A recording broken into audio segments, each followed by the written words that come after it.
All right, shalom, shalom, family. As always, we're going to start with the Lord's Prayer.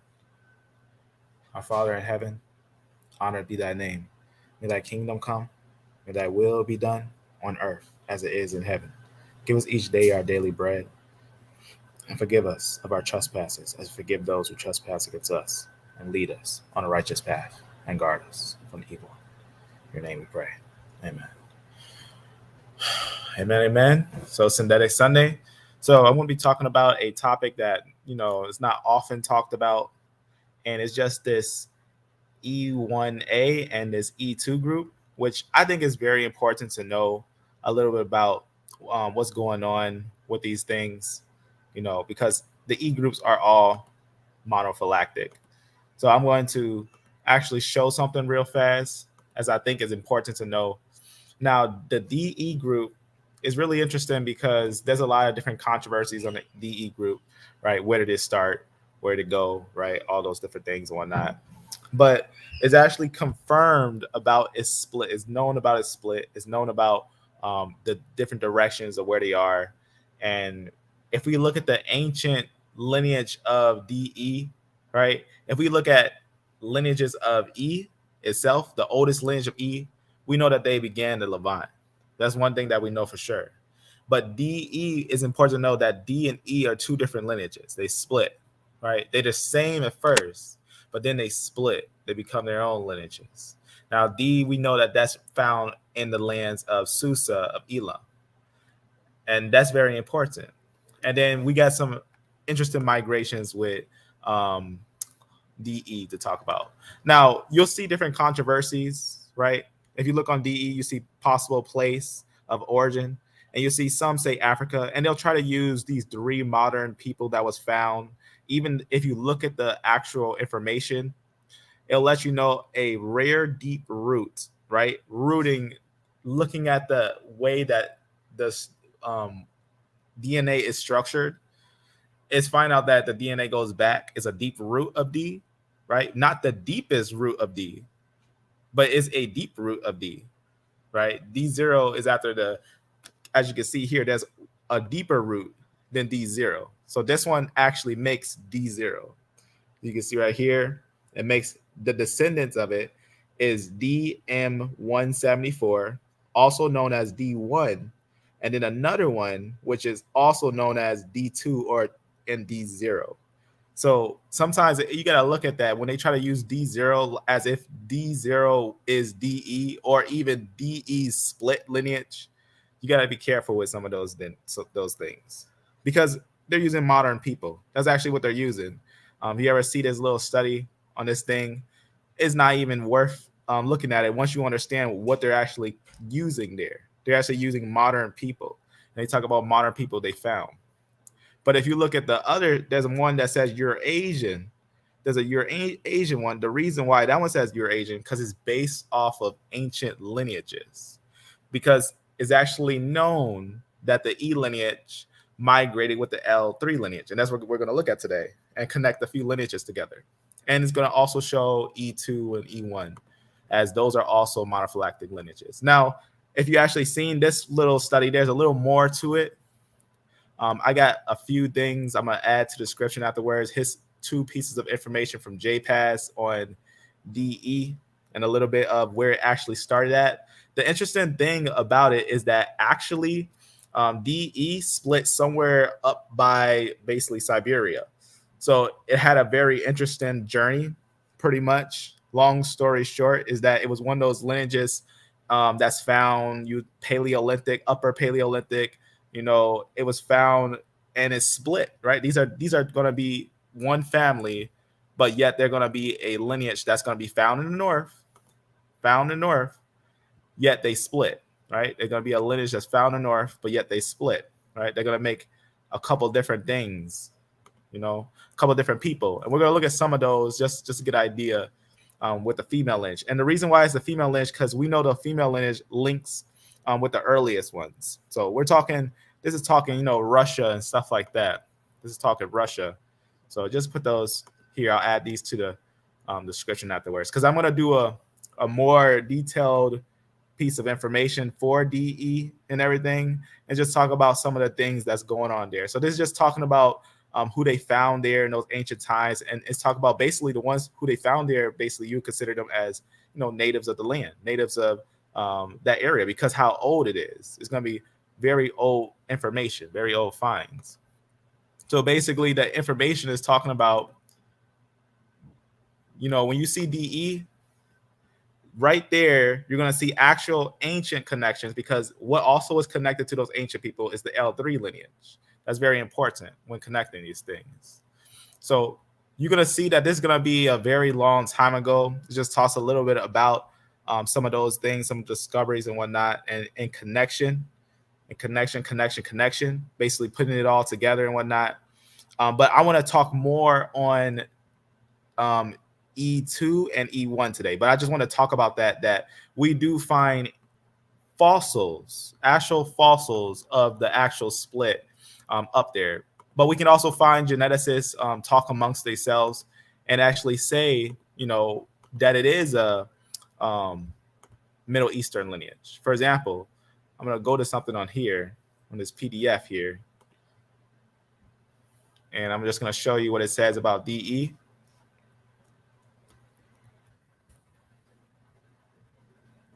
Right?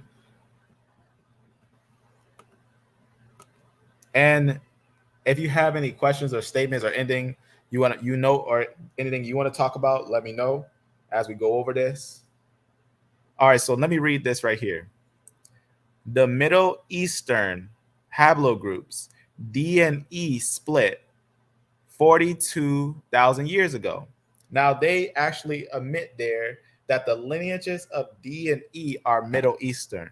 So now that we got that understood, and we got a lot of connections of information, find out that they're around the Middle East, and we also confirm that E lineages are in the Middle East, we can also proceed and understand that from here we're going to get the split. Now we're going to use our chart that we used. The lineages that we're going to look at today, I'm going to circle in green, and those lineages will be E2.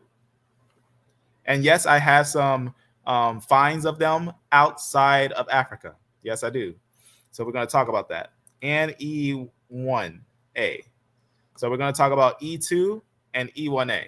So these are going to be some lineages that are not usually talked about, but you can see they will still be monophylactic, right? Because they're on, this will be their origin. So to find them, we need to find their origin, right?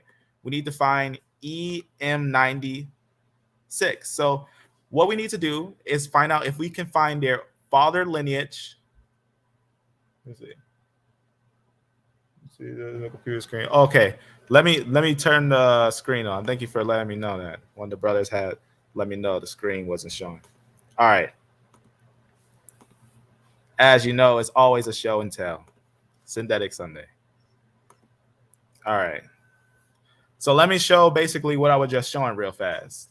So what I was showing, I was talking about the split of the E lineages. Now, remember how I was talking about how there are monophylactic groups, and I was talking about the difference between the splits of A and B lineages versus anything under CT. So anything under CT are going to be one family. Well, in the sense of one family, they split. So this is one split, and then you're going to have a two splits under here, and these are the two splits, right? And remember, CT is also connected to B, but these are different family. A and B are going to be Shemites. Underneath here is going to be a change of two families. It's going to be your Japhanites. It's going to be your Shemites. Underneath here, you're going to see two splits. What we were just talking about, I'm going to put this note in the description. I'm actually building on a note for DE. It's very important to know that DE is actually has evidence of being all the way up. I'm going to show you this location. Let me put it on a map. And just let this open real fast. And I'm going to show you this location of where DE is said to have split. Now, the reason why I say this is because in the tower a long time ago, when the people got off of the ark, right, at Mount Ararat, is actually recorded before they went to before the Tower of Babel, the people went up to the mountains. It's actually known that people were going because they were scared of going to the valley. They were scared of going to the valley because of the flood. But some had convinced each other, and then you had Nimrod pretty much doing what he did and got people coming to over there. But for some reason, they reached all the way over here in ancient times. In ancient times, the people of Israel, or not the people of Israel, in the sense of the Shemites, the ancient Shemetic lineages, the ancient Hamitic lineages, the ancient Japhetic lineages. And the reason why I say that, because this area, I was talking about this before, that this area is, I have a piece of information where I know the ancient K lineage, where you get all your T and R lineages from. They were up here in ancient times mixing with what people call Neanderthals and stuff like that.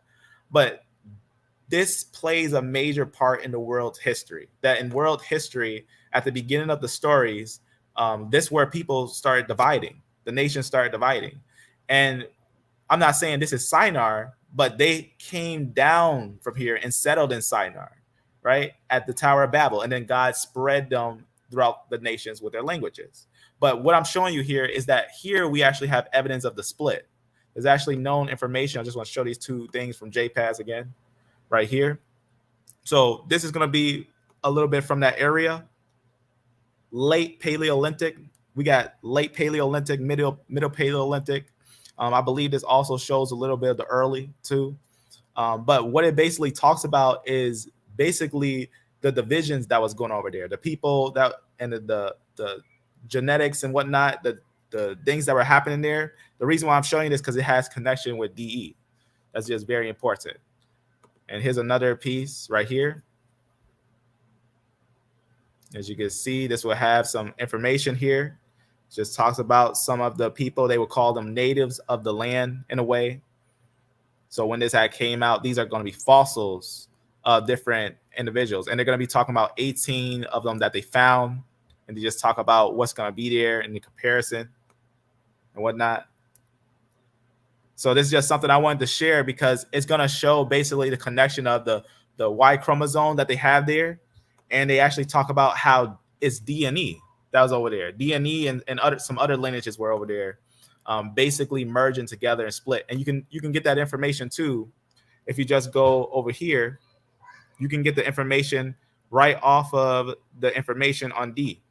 If you click on D, you can see they'll try to say that the place of origin is Africa and whatnot and all that stuff. But you know what's interesting about that? If you go to where you see, not there, but if you go a bit down, you'll start to see like different what they say genetic arguments for different things, and then you'll start to see different things talking about, you know, it's subclass and things like that. But you got to remember, when you start seeing things just talking about D itself, then you're starting to just focus on D, right? That's going to be a different family, and that's why I was showing this about monophylactic groups, right? So from CT, you're going to have DE, and that's why I was showing you this little paper right here where they say the Middle Eastern haplogroups, right? D and E split 42,000 years ago, right? That's very important. So it lets us know that they was up there in the Middle East because we have evidence of them early on in the Middle East. That's very important. So it talks about, and so you can see a little bit about that. I'll show you.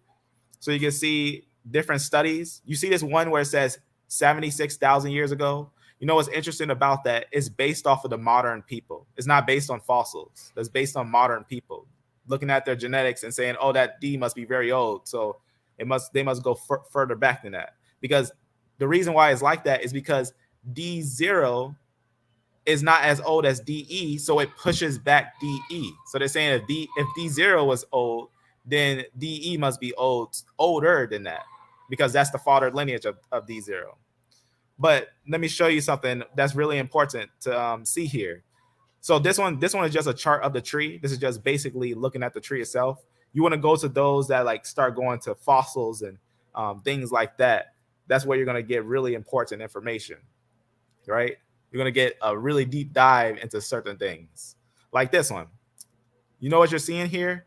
Let me show you what you're seeing right here. So you see this where it talks about this and this 95% right here. Let me just show you something. So that little piece of information that I was showing you on these little things, because sometimes, you know, you get a little information here, a little there, but you can find a lot of it, you know, going deeper. So you see where it says right here, this is actually talking about that same thing. That's what it's actually talking about. It's talking about the same thing. It's going to be in connection, and that's why I put this here. I put these two here, and they'll basically lead to it, to what it is. The reason why I have this here just for extra information about that there is evidence of D and E up here. There's evidence of D and E up here before the full split, and then going back down and then going through these places. The reason why I say that is because in ancient, if you look at the biblical narrative, if they got out of Mount Ararat, right, and then you read that when Flavia Josephus said that they went up to the mountains, it says they went up to the mountains before they went to Babel. They went up to the mountains because they were scared because of the flood. And then they end up getting convinced to come back down, and Nimrod told them to settle here. And Nimrod had a place that was settled in Shinar, right? And then later on, what's important is not everyone wanted to settle with Nimrod. Some left and some was offended and they want to settle there and was settled in different places. That's very important.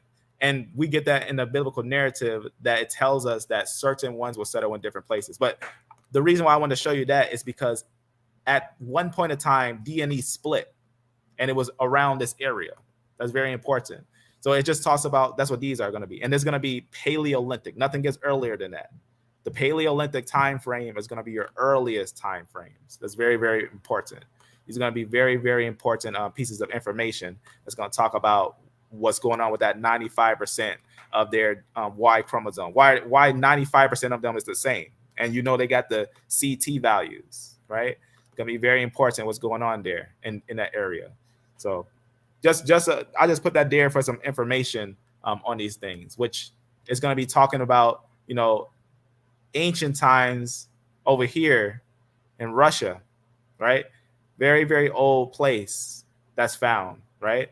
That's going to be evidence of the D and E split that had happened so long ago that they found basically also Neanderthals there, and mammoths. They found mammoths there. They found mammoth tusks and everything. They found all types of stuff. It's so long ago. You can say, you know, Paleolithic time frame. You know, Paleolithic in the biblical narrative is saying like early split, right? Early around after the flood is done, right? Now, obviously, understanding that in the sense of that, the reason why it's like that, because when you talk Paleolithic and Mesolithic, things like that, you're talking the earliest of people, the earliest of all records. So that's what I'm talking about. When we look at the split of stuff, when you want to start talking when things split, you always look to the early records. That's when you get the evidence of the thing. So the reason why I want to show that, because it's just going to be talking about these individuals who they got genetic information on and whatnot, and they connect to, you know, different individuals all around and whatnot. But it'll be something I'll talk about concerning D&E itself and the split of it and everything. But it's in connection with what you will see when we talk about these things. But what's important about the little information that they provide on this, we'll just close it. So that's just something that's important to know concerning DE. But getting deeper into it, let's get back to this chart here. Just making sure you can see this. Let me see how everyone's doing. If anything lags, let me know. I'm looking at the chat now. I'm watching. All right, so we're now going to find the root to E2 and E1a. We need to find E-M96. Now, if we can find M96 outside of the Levant, you know what that confirms? That confirms that these lineages should also be found outside of the Levant. Can we find that outside of the Levant? Yes, we can find that lineage outside of the Levant. I'm going to show you a paper right here. So this is going to be a paper from here. And basically what it's basically talking about, I'm going to just click the PDF. So basically it's going to be talking about, you know, peoples throughout all of the, you know, Upper Asia and Europe and stuff like that. People that's found throughout all the lands and stuff, and they just basically get a whole bunch of ancient genetics, and then they just evaluate them on to see who's all there and whatnot. So an unbiased study, just grab a whole bunch of, you know, ancient genetics and see what's there. I already have it open, I believe, over here. Matter of fact, I'll open it again right here. I'm gonna grab the PDF of this. I had showed this before, but now we're gonna look at it a little more detailedly. The reason why is because we're gonna actually find a few lineages here, a few E lineages that's very important and usually not talked about. And let me open up another note because we're gonna note something with E1 and E2. But first we need to find E96, right? We're looking for E96. So we need to find E96. Let's see what's going on there. All right. So right off the bat, they just let us know what they have here. They give us the location and everything. They also let us know in some places what they tested, what part of it and whatnot. Let us know it's fossils and everything. That's great. You know, that's always good. So they got a lot of different pieces of information here and everything. This just talks about, you know, families and everything. Just gonna go over. So a little bit there. All right, just some information on the samples. All right, right here. Okay, so this is where we're gonna see those genetics. So you can see it's gonna be ancient, very, very old. A lot of these are very old. And what do we find? Let's see. All right, so we find a lot of we see some different lineages here, but let's keep going because these ones are going to be a little different. So E1B1B, that's later, so that's not going to be the one we want to find. So E1B1B is over here, but we need to find E-M96. So that's what we need to find. So let's just keep scrolling because we do have a couple different lineages. We have E's and different ones and whatnot. This is a decent size list. It's not super long, but it does have a few things. Now we have right here an E lineage. I'm gonna go up a little bit. Now what you can see here is this E is gonna be connected with a U8. Now that's very important because K comes from U8. In fact, I talked about this before. I'm gonna show that real fast.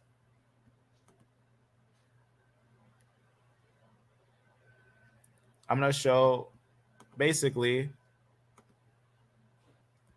where we talked about it.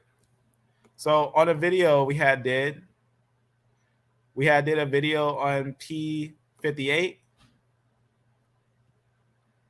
I'm just going to go down. I always put timestamps on things, but I just put a timestamp here. Right, your E1B1B. So they will look European. You got your E1A or E1A. That's important. I met a brother that was E1A, and that's going to be your H2, just like with your E1B1 had. Some of the E1B1 had H's. So now, if you notice here, this E1, we're going to note this one too. This one's found in Pakistan. But I'm going to freeze it right there and go back over here. The reason why is because what's interesting too is noting families, right? Even the lineages that you see there. Now, you're going to see it with a European lineage. Why?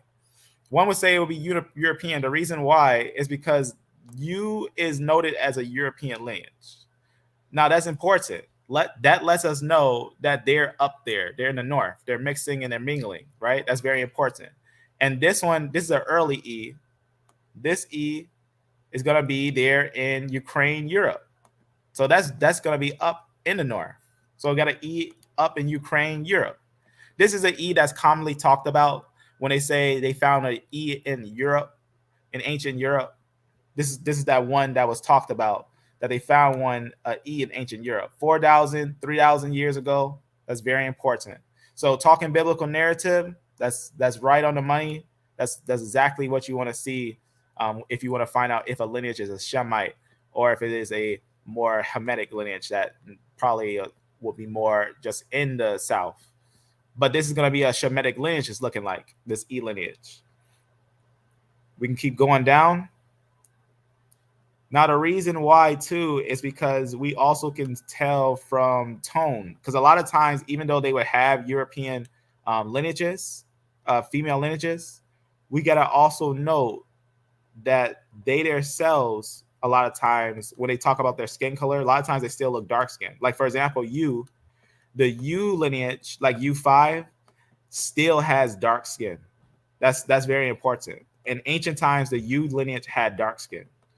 We notice because with Cheddar Man had an I lineage, a European I lineage, but he had a U5 lineage, and he still had very dark skin. In fact, very, very dark skin, a dark shade, a dark end of it.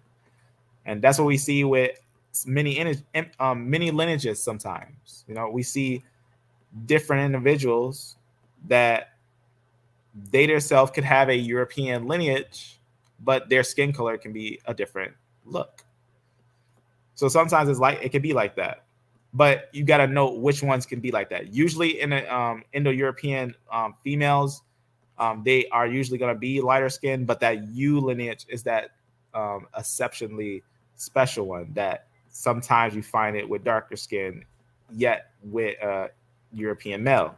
Because usually, you know, when you get a European female, you know, no matter what the male is, he's going to start changing to whatever she is. But if she's darker already and he's darker, you know, you're not going to, even if this European, it's going to stay the same. You know, it's really interesting when it's like that. Sometimes you'll see that sometimes. But let me go down a little bit and show you another E here, because we want to find the earliest ones. We want to find the more earlier ones, and maybe something that would be before E1a and before E2, which we need to find E96. That's what we got to find. Notice what we see over here. You see that DE right there? Remember we were just talking about DE? Where is this at? You can see right there, South Asia. That's very important. You can see what's going on there. They only have a date on this. They put it right there. Just present right there. But that's your DE right there. That's very important. Very, very important. But let's keep on going because that's not what we're looking for. So we're just gonna keep on going and everything. So some of these have female lineages, some of them don't. Sometimes you'll find, you know, different lineages that you may not suspect. But when you find, you know, a lineage that, you know, is controversial, like they say it's not there, say it's not this place, but, you know, you find it in one place or another. There's another E right there. This one just says South Asia. You can see what's going on there. That's an early one. Go back over here. Keep on going. So you'll sometimes see, you know, certain lineages you wouldn't suspect, and you'll see them in a place you wouldn't expect them to be. But let me just scroll over time, just to look here and make sure.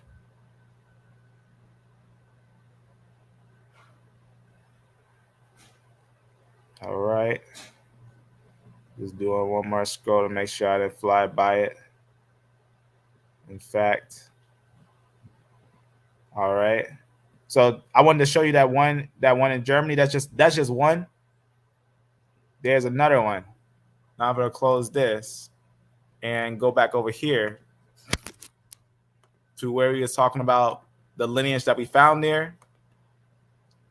I'm gonna actually open this down here. So I was just talking about some of the pieces of information there. I'm just going to open this. Make sure this is if this is the same one. Yep, this is going to be the printout. All right. Just going to go to my downloads here to see which one it is. All right. Because I want to show you something else too. I want to show you something else. All right. Just making sure if this is something that I want to show. Just looking on this. Yes, this is what I want to show, but not now. That's something I'm going to show in a little bit, but I want to show you something else on here. I just got to scan through again because my eyes probably overlooked the E that I wanted to show. So I'm going to show that again real fast. As this has a decent list on it, I want to make sure I actually show you it. Probably flew by it. I just want to make sure I did it. All right. All right, so I'm going to go down. As this should be that same list from that video. If it's not, no, this is that same list because this got that EU8, the E and the U8. And on that same video, I actually scanned down and actually show that E on here, which is important. Is important to know, when you see certain things like that, to take note of. As you can see, this will be that same paper. I guess I'll just go to it right here because this is the same paper. That's that same one where you see whatnot, table S to whatever it is right there. This is that same little paper, table S to what that right there, S5, whatnot. I just don't see that E1 on here. It's on here somewhere, but my eyes must have overlooked it real fast. Let me see. The reason why I want to show you that too is because you also have your E90, because when you see those E's, when it's just a E, that just means it's your root E, it's your early E. It's a very early E. I'm just going to close this because I'm not going to look on here. It's right here. So you can see what I'm showing you there. Something to think about. That's very important. The reason why is important because that's an E1a with an H. That's going to be Pakistan. Let me just see what it actually is around. Maybe I could find it to see what letters is around. Let me try it one more time and see if I can find it because I want to show you something on there. Let's see. I know it's on there because I also saw it earlier, but my thing reset, so I had to find it again. I'm gonna grab it again from here. It's a nice find though. It's a very nice find because it's in Pakistan. It's a E and it's ancient. The reason why I also want to find it again is because of the dating, the time and whatnot, the time on it. It's gonna go down, and then we're gonna connect the female lineages. The reason why is important. That's important because that lineage starts out with a European lineage, but it gets those L lineages later. It starts getting the female L lineages later. So that's very important. So that's that DE right there. You can see this one's Pakistan and whatnot. You can see this will be a long time ago up north. You can find different lineages in different places sometimes. And the reason why I'm going over is because I just went over this. I just saw this one, these lineages, the E1a and the E2. And when I saw them, I wasn't focusing on them at that time because I was doing a side study for them. but I was doing J at that time. And I thought to myself that this isn't, it should be one of those things that should be talked about. Just seeing where is it. In fact, I know it's not here because that's when these ones don't even have the female lineages. So on this, I would say I see a bunch of R's and Q's. So up here, I'll look one more time there. All right, just looking at what is around there so I can show you that. I know it's up here. In fact, I know what I can do. I look at the place where I scrolled. It's like in the mid right there. Okay, let's look at that. Somewhere up here. It was probably like right on the screen. My eyes just kept on going by it and whatnot. But it's one of those things that it's just interesting. It's one of those things it's just really interesting. You know. I'm gonna try it one more time. Let's see. Right in the middle. I know there's a bunch of R's and Q's around it, but my eye must be overlooking it. Oh, there it is. I must have flew by it so many times. So this is the one I wanted to show because this is E1a. Just gonna go over. So Pakistan, right? You can see what's going on there. The reason why too, I'm gonna just keep going over just to show you something. So Pakistan, you can see what's going on there. What age? Look at that. What happened there? But you saw what you saw, right? You saw that real fast. That was, that's your Bronze Age, your you would consider that still. And if you said that lineage was only in Africa, to find it over there in that time frame, right? We're finding a lot of E's outside of Africa, right? This is just one, and this is not the only place where it's found, but this is an important find. Let me go back to that. I don't know why that just happened, but I'm gonna go back to it so you can see that.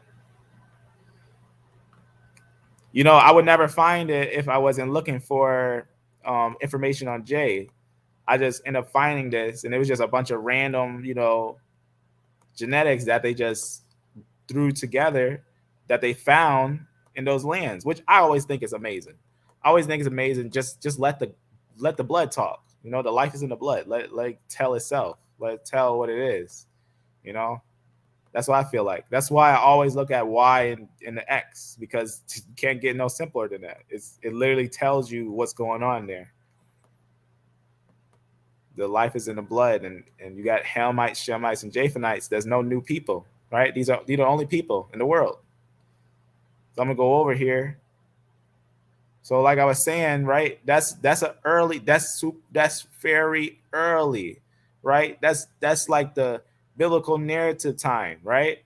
That's the biblical narrative time, and we're talking. This is Pakistan, and I'm going to show you that we also can find them. We can also find them. I was doing another study on Rome. And then I just saw it. It popped up out of nowhere.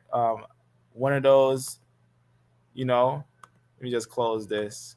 One of those E1s popped up. I was like, well, there we go again. I always check it in my mind.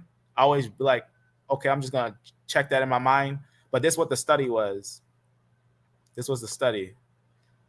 So it was about ancient Rome, right?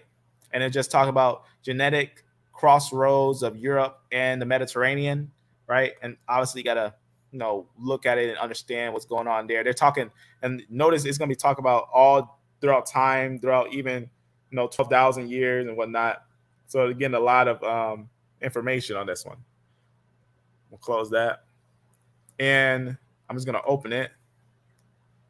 Basically what it finds there. So the exact like Y-chromosomes and everything. I don't know what I just did there. I think I opened it twice. That's all right. So I'm going to switch this thing out. Oh, I think I was also looking for something on there, but that's all right. I was also going to grab an E because there's also an E on there that's important. I think it's still there. Yeah, there's an E I'll find on here. Um, After I show you this one in Rome, but I'm gonna show you something over here that's very important. So again, fossils and everything and whatnot, and we're gonna note which time frame is found too. So that's very important. So I'm gonna just do a little scroll here. So you get a couple different lineages and whatnot. Okay, this one, I'm just looking here. I think this one had it. This right here is really interesting too. I'm just gonna copy it and show you.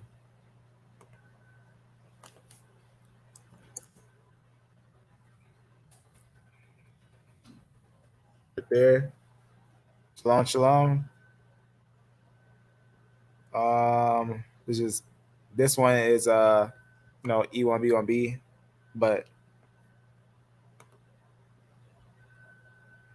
it's fairly interesting. Only reason because I just like to note these longer subclads and stuff like that. All right, but going back over here, that wasn't what I wanted to find.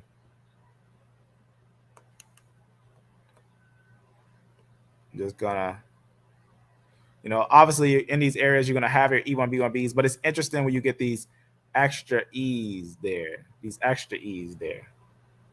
Okay, let me see where that is, because there's a couple different pages on this thing. All right. All right. I think this one is not the one that have it. I think it's on here though somewhere. Because we're gonna link those roots. That's gonna be very important to note when you see these things, because it's one of those things that you come across it and you don't think nothing of it at the first time. You just think like that's just how it is. You're gonna have those things like that. Let me see. This one, I know this one doesn't really have it on here, but it talks about basically that it comes in an imperial time, right? They talk about in the imperial time, that's when you start getting your E's popping up there, different E's popping into that time. But that's not what I want. I want something. In fact, I'm pretty sure it's on this note because I put E1a there. So that I must have not had seen it real fast. Sometimes like that. Like it just goes by, huh? Let me see. All right, not on that. It's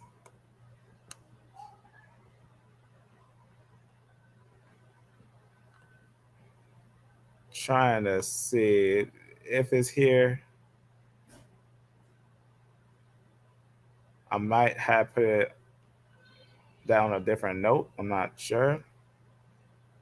Just looking to see if that is here. No, I don't think it's on this one. I don't know why. Sometimes it's like in my eyes, just it slips by me. I don't think it's on this one. It can't be on this one. It can't be on this one. All right.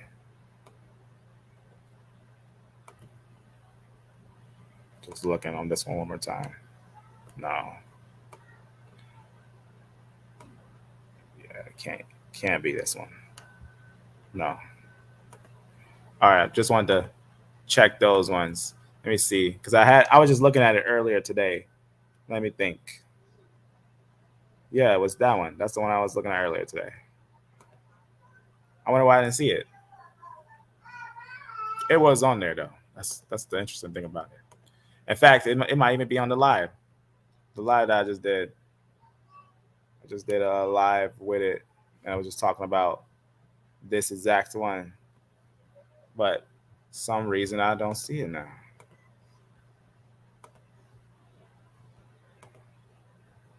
Maybe I'll go to live and go to it. But yeah, this one was should have been right here. You know, let me see.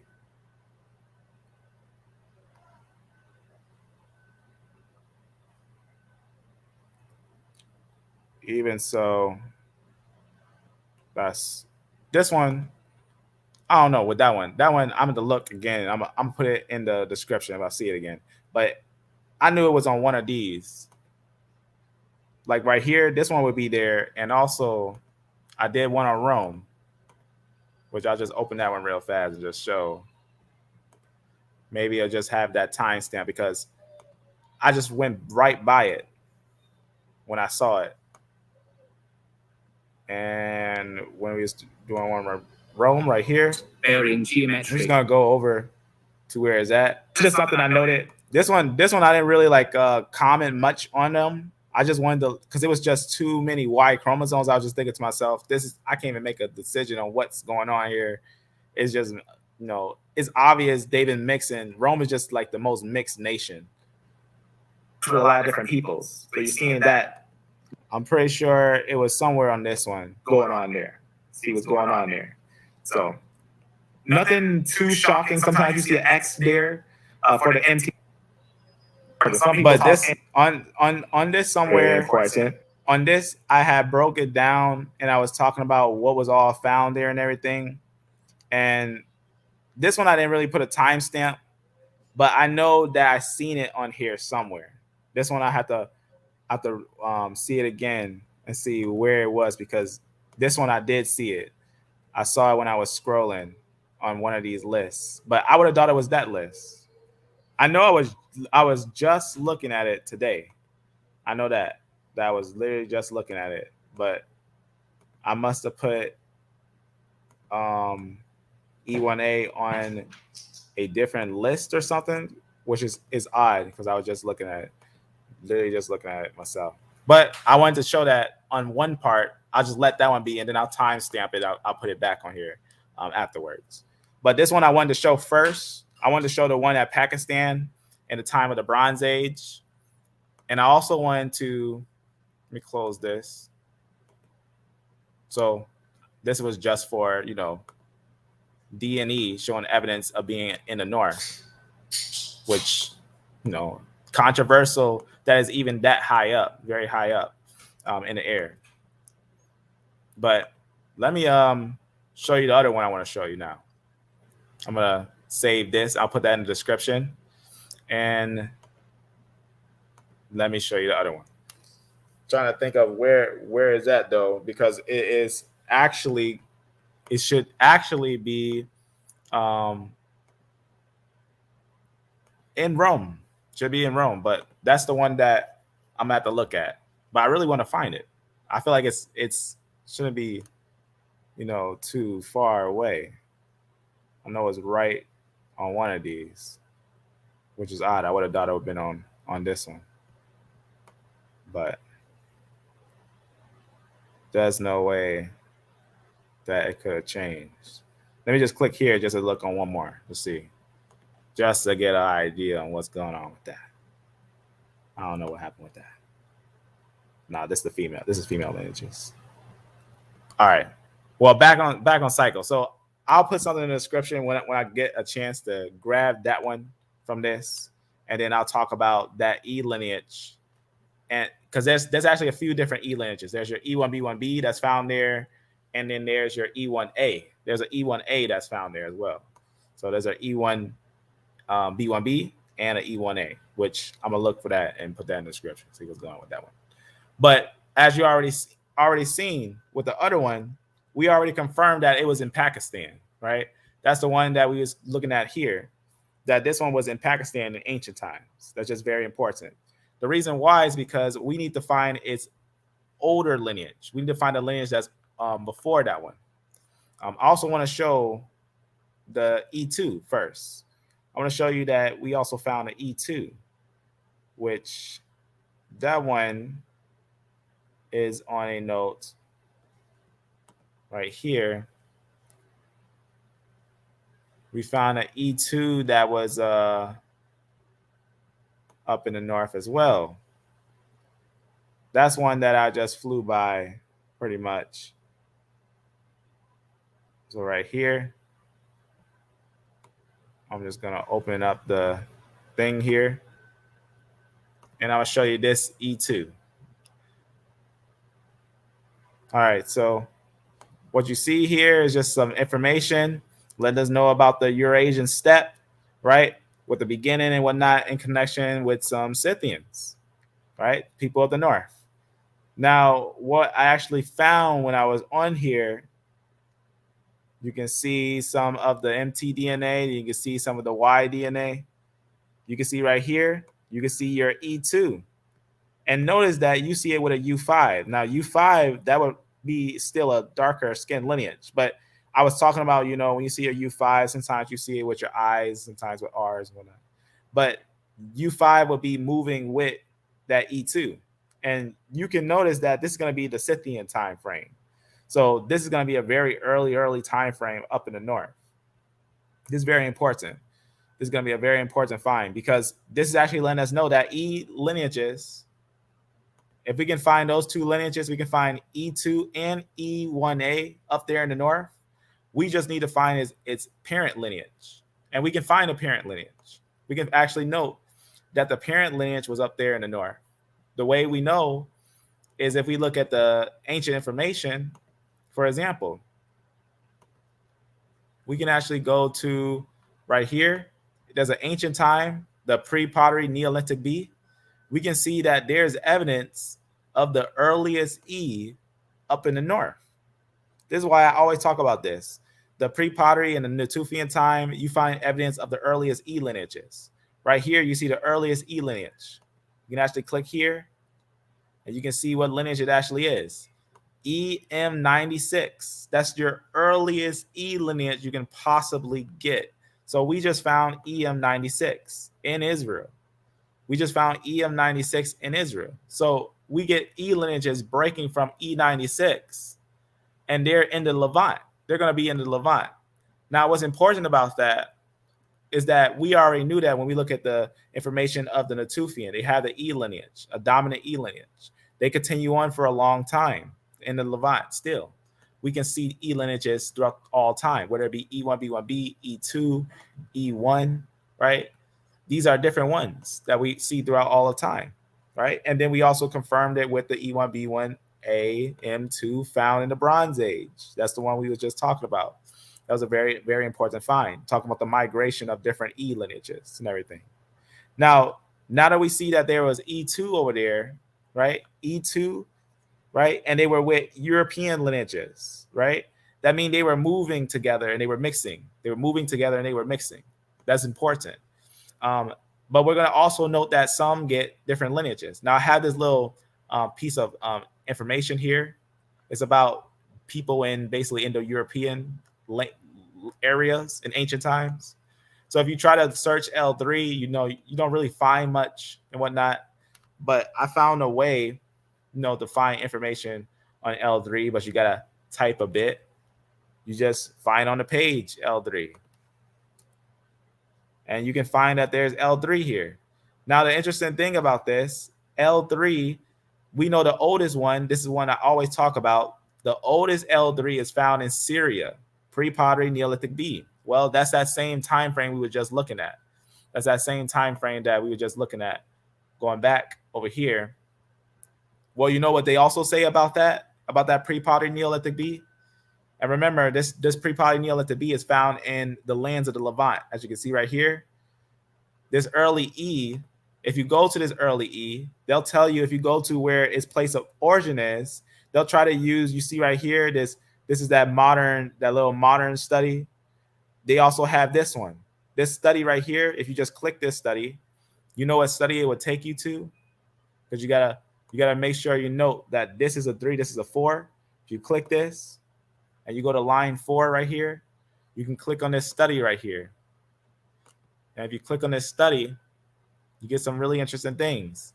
It just talks about basically movements of peoples and whatnot.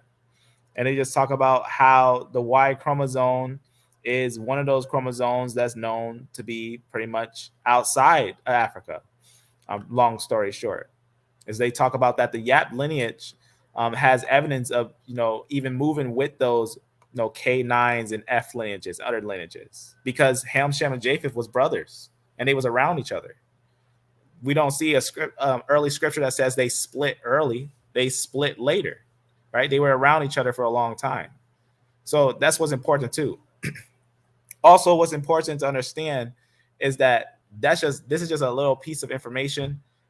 We'll go back real fast. There's another part to it. There's more parts to this. For example, I'm going to go back real fast. Now, remember I said D and E are one. Now, what you notice about haplogroup E-M96, of course, its ancestor is D and E. Now, if you go to D and E and go to its origins, what's interesting is that if you go to D and E and its origins, you'll see some important things. In fact, let's go to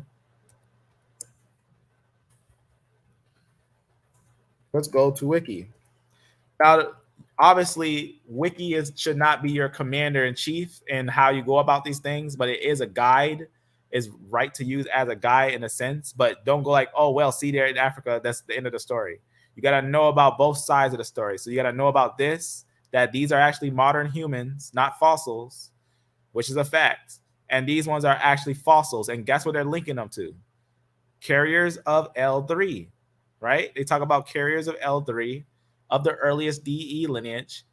The earliest Shemite females were L3 lineages. That's very important. That the L lineage was actually the earliest Shemite lineages. And if you actually see the fossils, we already talked about this many times, that these are the fossils that's found in ancient Syria, Tel Halula. That's very important.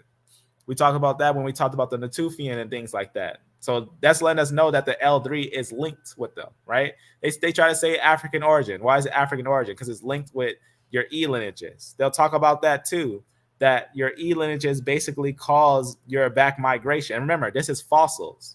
Modern information does not debunk fossils. That's very important to understand. So you notice what it says right here? Because they're found outside of Africa. I'm going to show you that they didn't just find one. They found a few.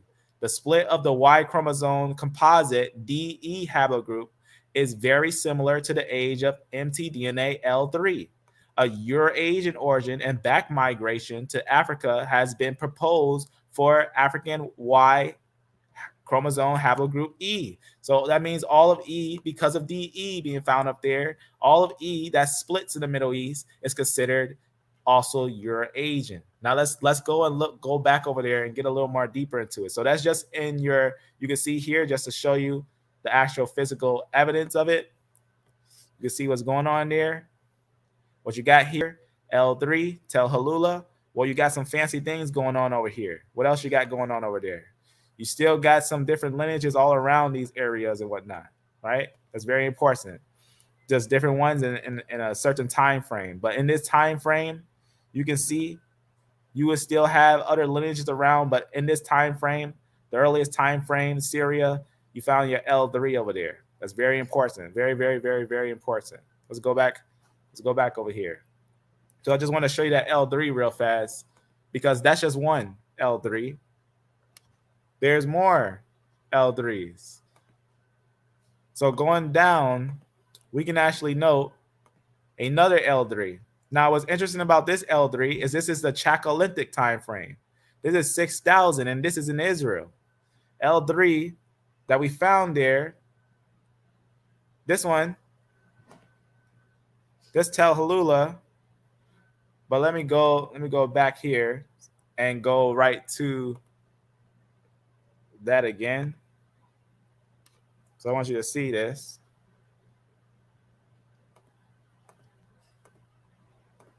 All right, so this one is L3B1. So this is fairly interesting because when you start to see the ones that start to look like, some of these ones and whatnot, you find some very interesting stuff. Just go down. Just gonna make sure it goes to it this time. So right here, you see right there, what do we see there? mtDNA L3. And what land is that? Isn't that Israel? Is not that Israel? Is that not the land of Israel? What's that L3 doing there in the land of Israel? That's because it's a Shemite. These are Shemetic lineages. These L3 lineages are Shemetic lineages. That's very important. So we already know L3 links with your split of D and E. So we are just actually confirming that the L3 lineage was in the upper area for a long time in our Middle Eastern. That's very important. They also talk about, different places, just letting it low because it's got a lot when you just type down something short like an L3. Because other things can have L3 in it. It can not necessarily mean this exact L3, the mtDNA L3, right? You can see what's going on there. Greece, how L3 in Greece, is this an African lineage? When did L3 get into Africa? What's this? Now, this is very important. L3 in Greece, right? 4,000 years ago, right? You see what's going on there? And remember, L3 is linked to your lineages, the L lineages, and we can show other L's that are up there, right? Not just L3. The reason why this is important because we're going to look at the modern people of those E1As and E2s and what lineages do they have, right? In fact, let's go look at that right now.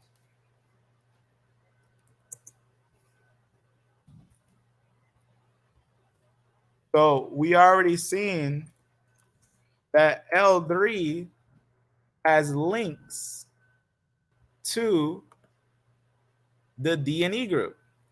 That's very important. So let's go to E and let's first see your E2. So this is going to be your E2 EM75. So remember, there's a EP75, EP75, which is different. So this is going to be your E2. And this is actually going to be your, let me actually type it down. I'm going to put E-M75. So E2, E-M75. Every other branch is under M75 of E2. So E2, we also found that in the north, right? We already confirmed that was in the north. And remember, it comes from DE, which is going to be a Shemetic lineage.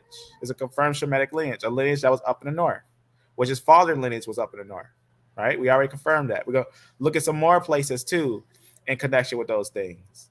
So let's just look at some of the people that they have naturally. Let's go to a place where we have a lot of them. Let's see real fast. Now, E2 is a very interesting lineage. You find it in among different groups.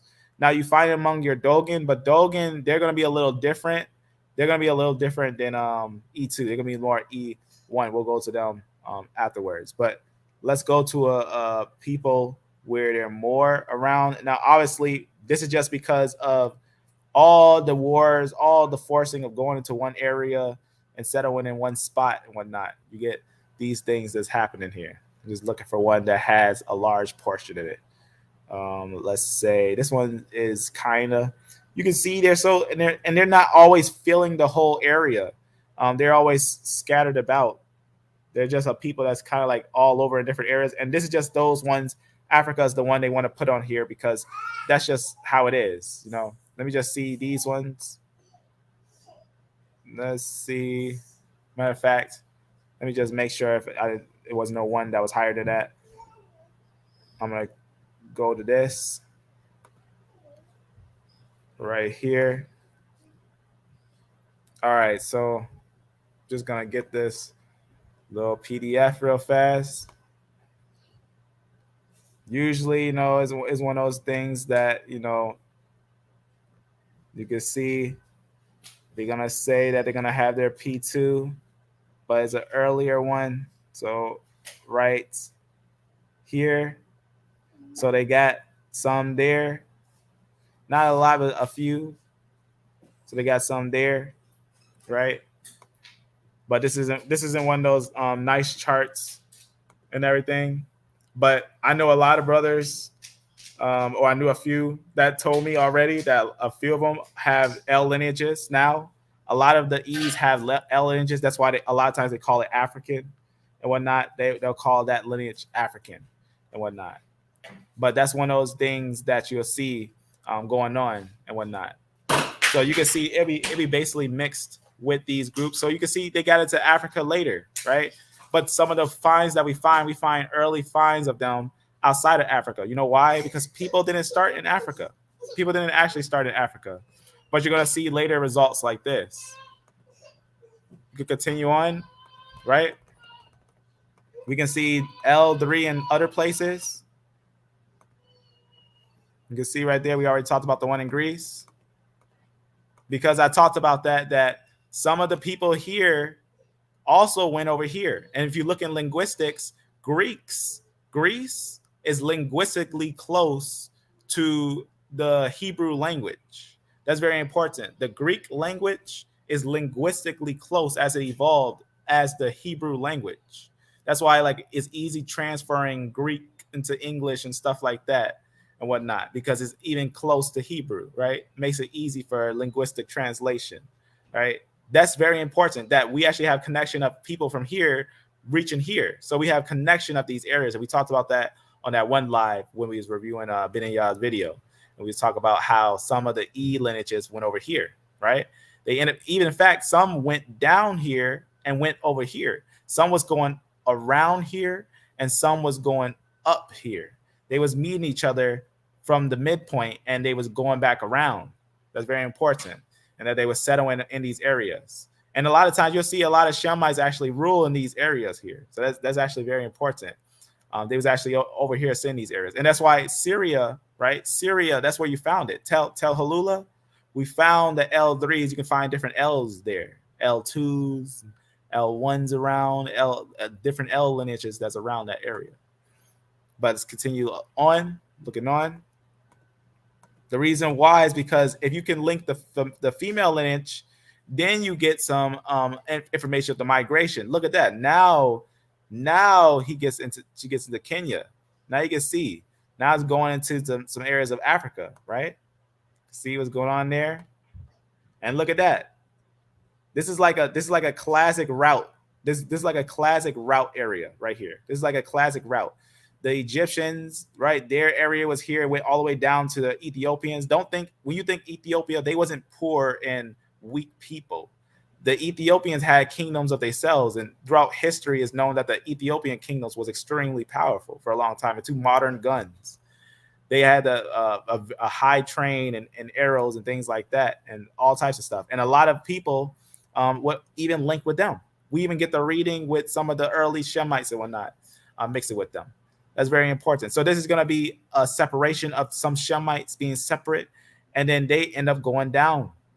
They end up going downwards on this river that would be that Nile, going down the Nile, even some crossing over here. That's very important. And we already talked about how this used to didn't have water. This didn't have water at first. Both of these were one.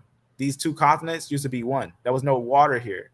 This part of the water from the ocean, there's three splits, three fault lines. You can kind of see it right there. There's a fault line of these three areas. This was a fault line too. And this one opened, and it was a valley, and it opened up and the water spilled in. The water spilled in this area. The seawater spilled in. That's why it's the Red Sea.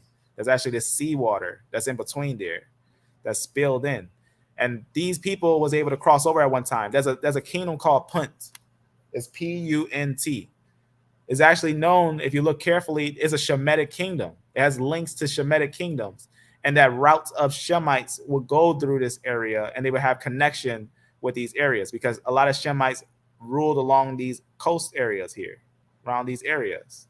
And then they would actually have connection to these areas. So they would end up going down. So that's a great spot. It's not like all of a sudden you see it pop up out of nowhere way over there. You got to have an understanding of where they came from, their migration. So we already seen evidence they was already over here. So their migration was that they were over here, they came down. So that's not hard to understand. That's not hard to understand. And that's why you got to let fossils talk. Otherwise, you'll get people with modern information trying to debunk people with modern people. You know what I'm saying? Like they'll say like, oh, see, you see that lineage in Africa today, so they must have always been in Africa. No. the whole world's been through multiple migrations. We got to look at the fossils and look at what we actually see around that area. That's very important. And note that many E lineages, most E lineages, you won't find fossils outside of Levant older than the ones you find in the Levant. That's very important. In the Levant, you find way older ones. And this is very important. So we have evidence of people with E1 and E2 outside of Levant with the female lineages. So, and now obviously what's important is that if we can note that some get European lineages, that means they were mixing with people of the north. That's more evidence for location evidence that they was over there with people of the north. They're not going to just all of a sudden end up getting a European lineage out of nowhere. They got to end up meeting Europeans and mixing with a European, growing up and showing evidence that it is mixing with European lineages, which is evident when a male, because that's the thing about a male can have an X chromosome and a Y chromosome. A male having an X chromosome and a Y chromosome, or X chromosome of a they say African E lineage, and they have a chromosome of a said European female, that's evidence of migration. So to find them up there with a European lineage also contests to the location that it went in its migration. That's also important. That's very important. So the women is a piece of evidence as well. That's why we know that the Natufian had a migration into Africa, because they already showed evidence that they were mixing with European. So that's important. Also the old age of it. So this is going to be your early E lineages, early E. And remember, they say that the Middle Eastern haplogroups, DNA split, right? In the Middle East, 42,000 years ago, right? And remember, we've seen that L3 links to it. And L3 herself witnessed that she was in Syria. She witnessed that she was a Shemite in the land of Eurasia. And that's based on fossils, which the other one on D0, which is not your root of D, right? Like, that's very important. If you ever see someone pull up that D0 one, that's a ridiculous study that has to do with modern people. And you can see yourself, even in yourself, if you click D, that's not even the root of D. That's not even, you wouldn't even see that is a brother or even hand to hand like M96, because this one is hand to hand with M96. This one, not D0, which comes from this one, which is a split. So D0 is actually a split from this original D, which is even this one. So this one, they didn't put information there. I wonder why. So that's one of those things that's very important and very important to know. Very, very, very important.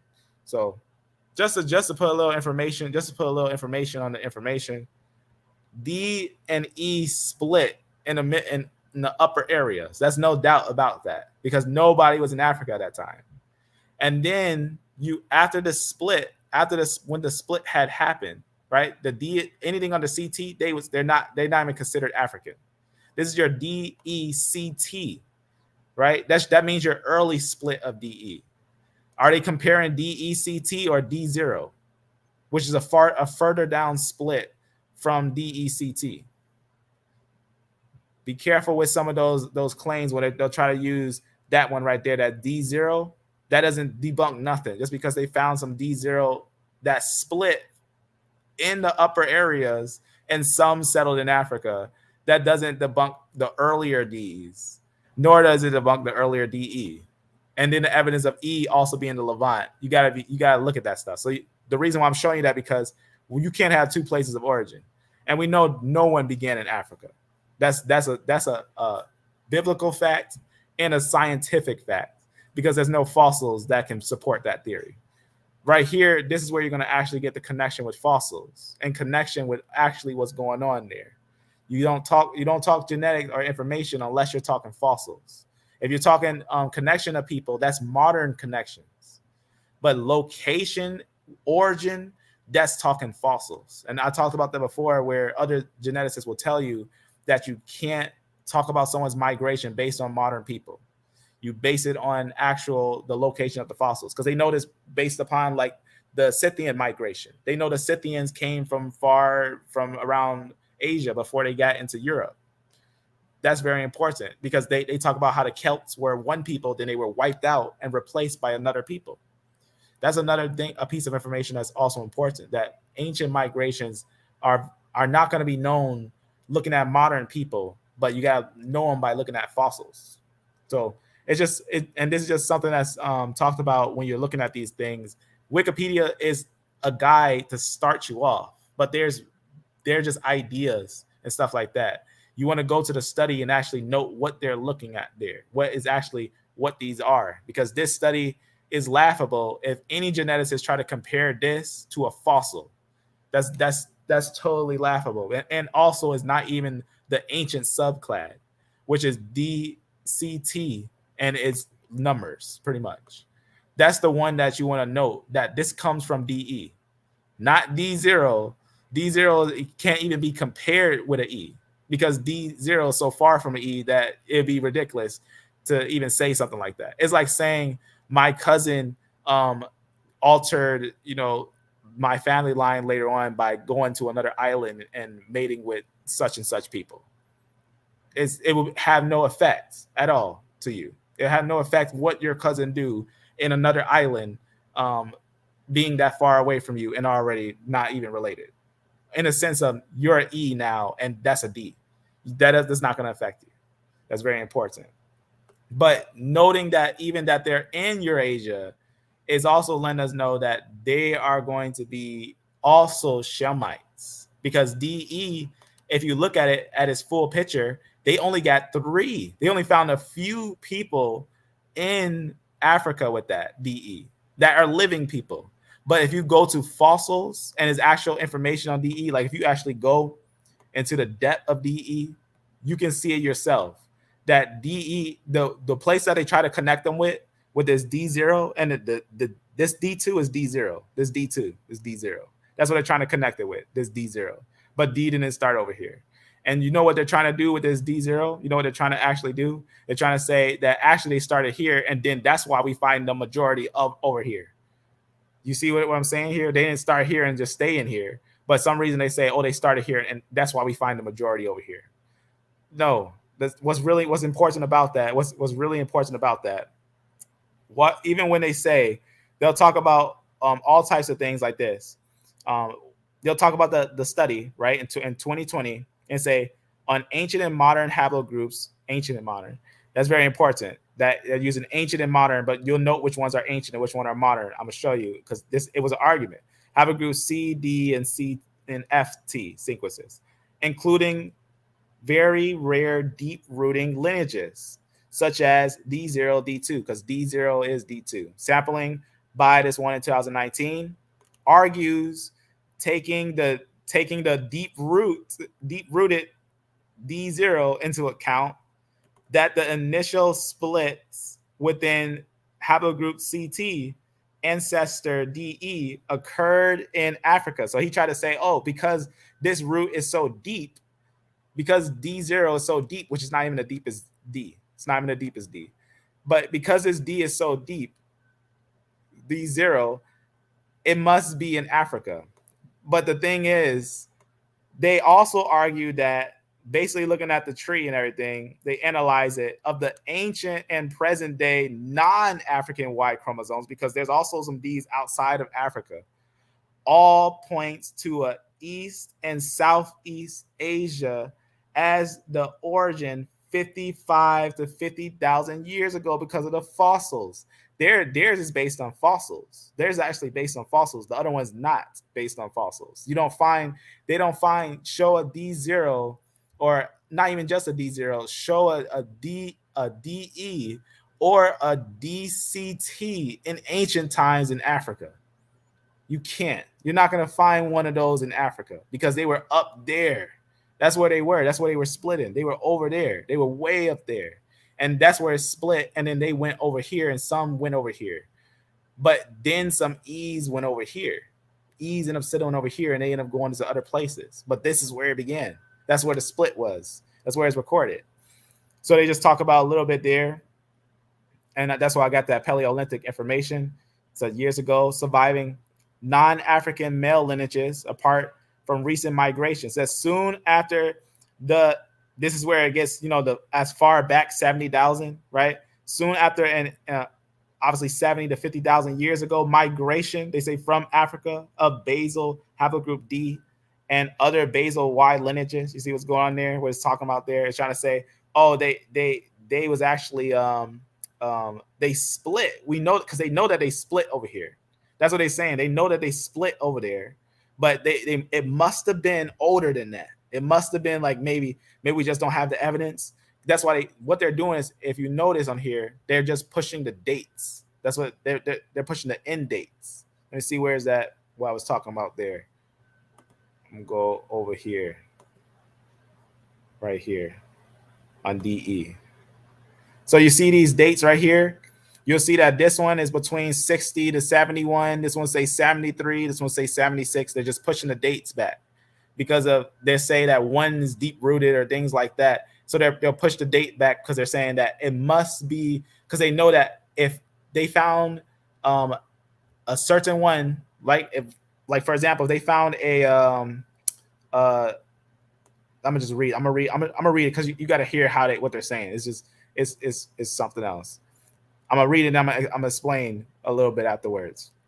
So they just go on and talk about how basically 70,000, they push it to 70,000, 50,000 years ago, migration from Africa or basal haplogroup D and other basal Y lineages. It says they argue that these lineages then rapidly expanded across Eurasia.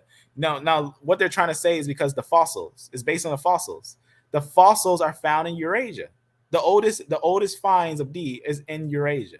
That's the oldest ones. So they're saying that, as soon as there's no evidence in Africa, but some reason when they started in Africa, they expanded out. They started off and they just shot out. They left out and they just started in Africa and they just left over here, and the fossils all are here because that's where we find them.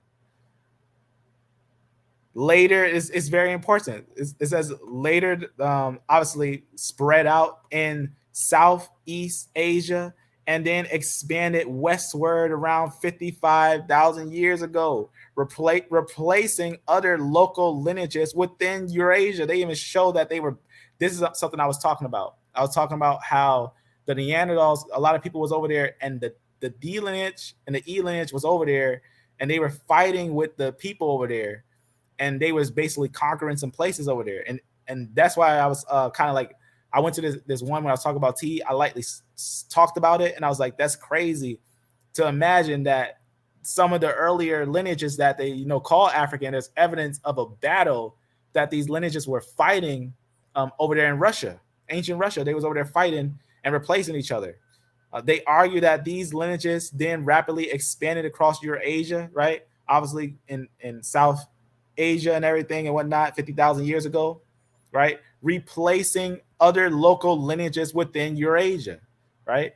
They concluded that haplogroup D, as your DM174, it says, underwent rapid expansion within Eastern Eurasian populations and this is consistent of 5 different branches which formed about 45,000 years ago. So they're saying that here, this is where they all split. They split and they went into different places, and they're all found in Eurasia. All the ancient fossils and all the ones that's found there is found in Eurasia. They find that these haplogroups currently have their greatest diversity, in Eastern Eurasia, East South Asia, this place over here. So they're saying that this said African haplogroup has no evidence of being in Africa, but shot out and tried and settled in these places real fast. That's what they try to pull when they're trying to use the D that's not even considered what's the word I'm looking for? You can see it. You can see it yourself if you see the tree and how it roots. This is what they're trying to use. This one from Nigeria. These D's, who they call African Americans, and they also found them in Saudi Arabia and Syria. Don't talk about that. Don't talk about that with the D2 and D0. Don't put the information on there. Don't make a page.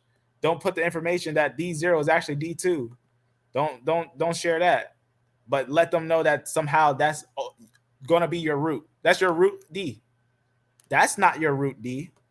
That one's not your root D. That's D2, which they call D0. That's your root D, which is not found in Africa. But this one is said found in people of Africa today and in Saudi Arabia and Syria. So that's very important that if you want to look at the D groups, the D haplogroups, guess where they're mostly found? Look at the locations. Remember that location right there? You can see right here. You want to find out some ancient locations in Russia and what's going on over there. You can find some DEs over there too. You can find some E groups over there. You can find some E groups over there. You can find them over there. And obviously, where they go, Japan, China. You can see these areas. Is this an African haplogroup? Is they just doing that because they're close to Africans? But they're Mongols, Central Asia, Japan. What's going on here? This place, I can't even pronounce the name. Kazakhstan. But you can see right here, obviously, this place already showed how in the land of Susa, of Elam, connects to this area. The people in Elam fled after they fell, after they was destroyed, after Elam was destroyed, they fled over here. I got books that confirm it. You can see Adam Islands, the Philistines and whatnot. And then they boast on this one, the E2 from Nigeria, like it's connected right from DE. Like it is a DE itself. It's not a DE, yet that's the one they want to keep calling D0, as if it's pre-doing DA. I mean D1. D1 comes from CT, not D0. D0 doesn't come from CT. This is actually a branch of a branch.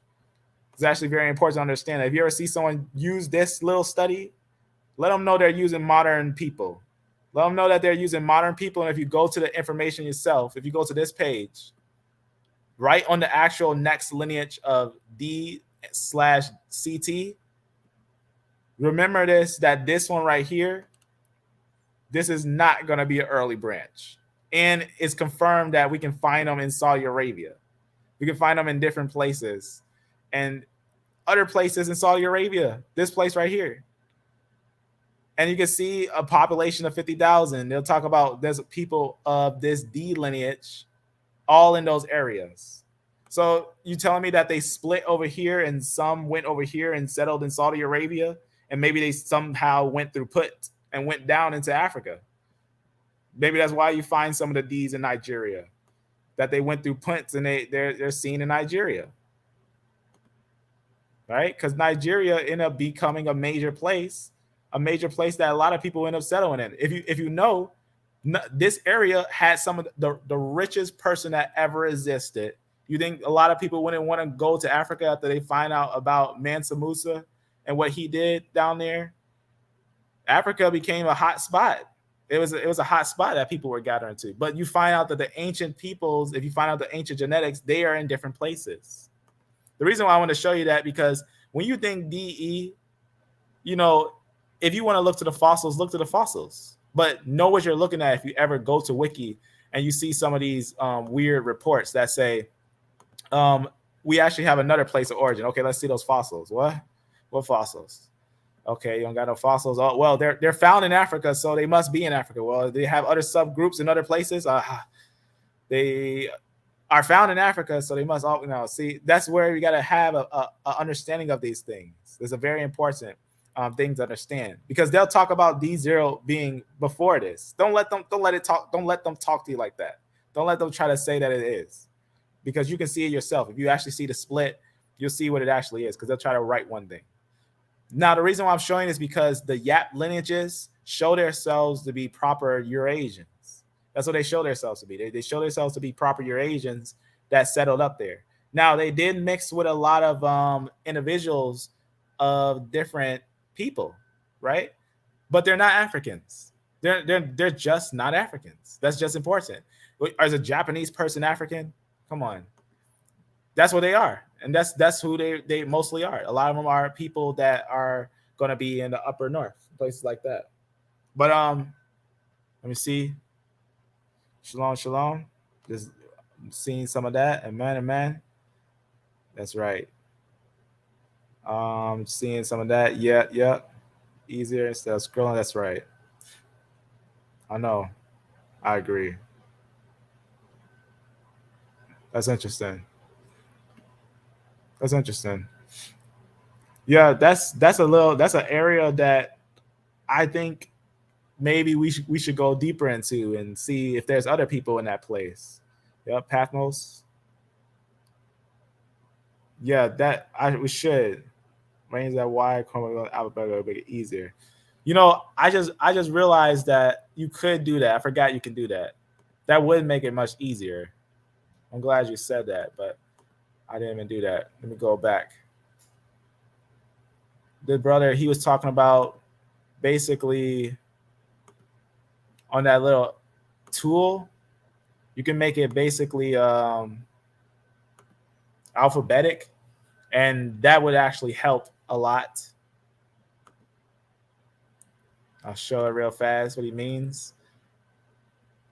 I forget how you do it though, but you could put this in alphabetical order. Let me see. Um,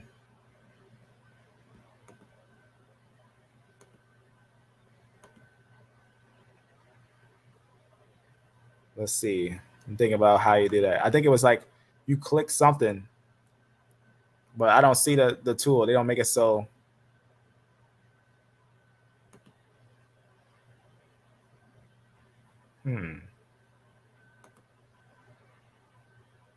Let me see.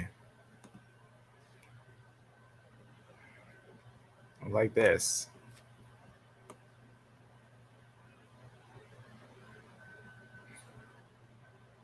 Little places with samples and whatnot. I wonder if I click it, would it just give me like the samples and whatnot? Maybe, I don't know. That's showing the map. But there's a way to make this. I remember doing it on my phone, making it alphabetical order, but I'll be honest, y'all, I don't know if it makes it on this. Let me see. Nah, I don't know. I wouldn't know how to make it alphabetical order on this. Be honest with you. But I do know. I know what you're talking about, though. I know that it does do that. It does make them alphabetical order. But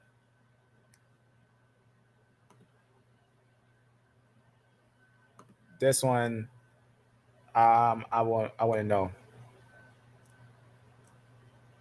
But I remember that was also a way to show the Y chromosomes first. But what can you do? I think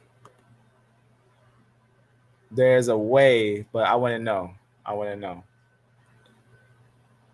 If you know how to make it alphabetical order on this one, then it would be easier. But that one, I don't know how to make alphabetical order on not on here, but I know how to do it on the phone. But maybe it's just missing that tool. Maybe it's just missing that tool. But there's a lot of finds on here, and yeah, it would be better alphabetical order because then we can just look at who's exactly on there. Let me see. In fact, this list. Let me actually do that. All right.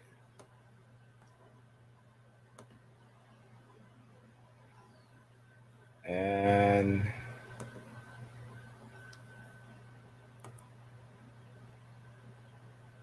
yeah.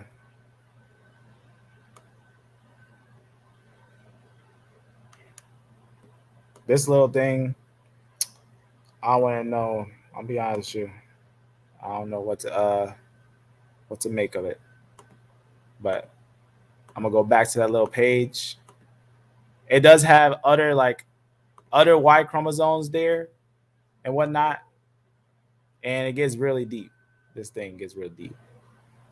So right here, it's just showing me the alphabetic order with the female lineages, but maybe this will show the male lineages. Just gonna skip down because I know it's a long list. It should show the Y chromosomes and whatnot, but you know how it goes. These are the female lineages.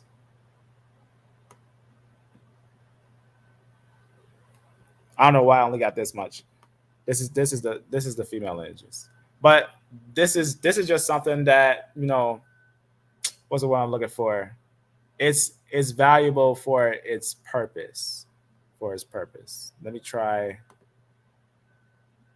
to search on this real fast. All right. Yeah, I don't know. I'll mess with this later to see how you put it in alphabetical order, because there's more what's the word I'm looking for? There's more Y chromosomes and stuff like that. But I guess, just to make it simple today, I just wanted to show that, when you think of D and lineages that you see here, they're not Hamites. They're not even African. These are actually lineages that you find up in the north. These are lineages in ancient time. You can find the root up in the north, and you can find the other lineages up in the north, because that's just where they are. That's where you find them. You find them up in the north. And your DE lineage, which the next one after DE is DCT. If they're not talking DCT, if they're not talking the next root from DCT, they're not talking nothing. If they're not talking D/CT, if they're talking D0 or anything like that, they're not talking D/CT, which comes from DE. If they're not talking that, then what are they talking about? If they're trying to say that they're using the one from Africa, the D0 that's found in the what you call them, the people that settled in Africa, right? If they try to use those, remember that same lineage is found in Syria and places in Arabia and all over that area. And let alone the other subclass found all in Japan, China, Russia, and whatnot. That's very important to know. But DE root is up in Paleolithic time frame over there where I showed you here, right? When I was talking about these locations and whatnot, this little place, it'll talk about that in some of those studies. It'll talk about this little place was actually where you have that. Now, based on the biblical narrative, what do I think happened? I think the people went up there very early on. And just like it says in the book, it says that when they got out at Mount Ararat, they were scared to go down into the valley. Because all these, if you look at Iraq, the difference between Iraq and Iran, Iraq is a place that is always wars because it's a valley. It's a low area. It's very flat. It's easy for cavalry and all that stuff like that and whatnot. It's a place that had wars for a long time, but Iran's not really a war field. Not necessarily a war field. It's more like a mountainous area. And up here, going up there, you're going more into the mountains, what they would say mountains and stuff, higher up. And that's most likely where they went, is that people end up traveling together. And it could have been, Shinar could have been in a different location. Shinar could have been here, or it could have been here. But there's evidence that it's over here. So when Nimrod convinced them to come down, some of them, it said that some of them were scared that they didn't want to come down. Some of them stayed up there. And Nimrod and some of the people came down and they settled over here. And when they settled over here, they were confounded and they were split into different areas, not by race, but by linguistics. People were sent into different locations by linguistics. And sometimes you find them all mushed together with a bunch of different people. But we know that there was a people that was selected by a breed and led up through, right? And that's what makes it really interesting when you know that type of lineage, a controlled lineage like that, like the E lineage.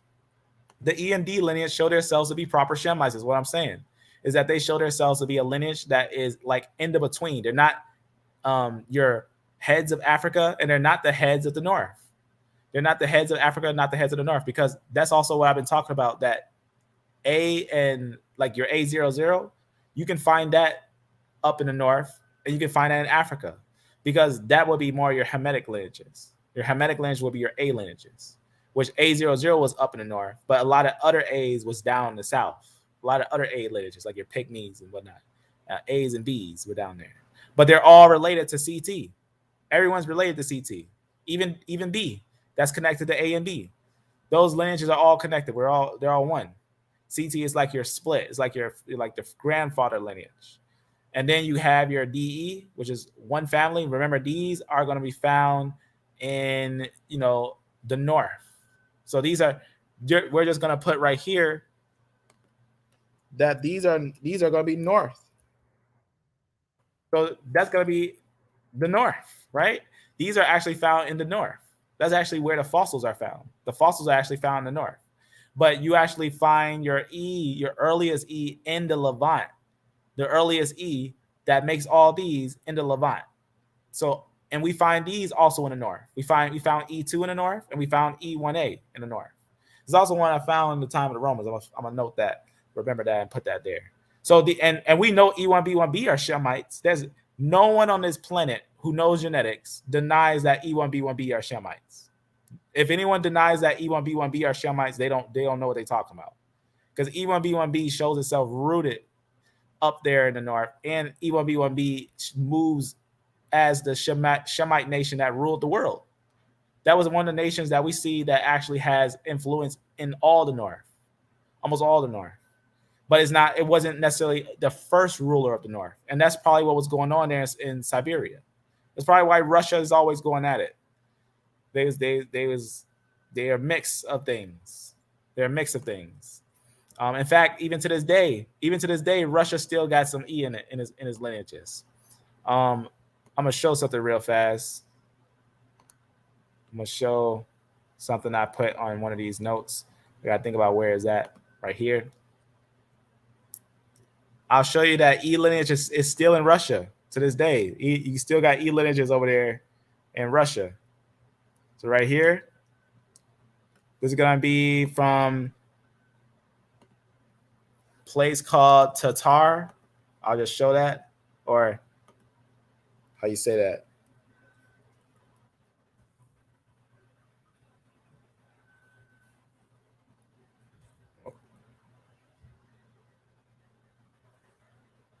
I don't know why I put it like what. I think I was saying something else in my head. I gotta think about what's the place I was just looking at. But let me show you this place, because this one is fairly interesting. Tatar. I'm gonna show you this one. I'm just gonna close this and close this, and I'll leave that there just for the sake. All right, let me put this over here. All right, and let me actually go to it on Russia.